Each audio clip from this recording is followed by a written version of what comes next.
నేను అట్టిగా పోతలేను నన్ను వడగట్టి పాడగట్టి నన్ను పాడల్ల వండబెట్టి నన్ను నలుగురు ఎత్తుకొని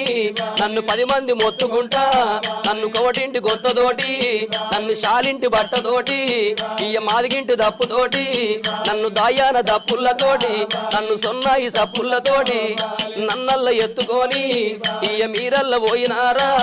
ఇయ్య దింపుడు గల్లాల కాడా అయ్యో నన్ను కింద దించినారా నా చెవుల్ల నోరు పెట్టి ఇయ్య నా నోట్ల నోరు పెట్టి నన్ను బాపాని పిలిచినారా నన్ను బాపాని పిలిచినారా నా అయ్యో నా కొడుకునారా నా మనవలు మనవరాళ్ళు నన్ను తాతాని పిలిచినారా మీరు పిలిచిన పిలుపులేమో నా గంధ పాయ కొడక నేనెళ్ళిపోతయున్నా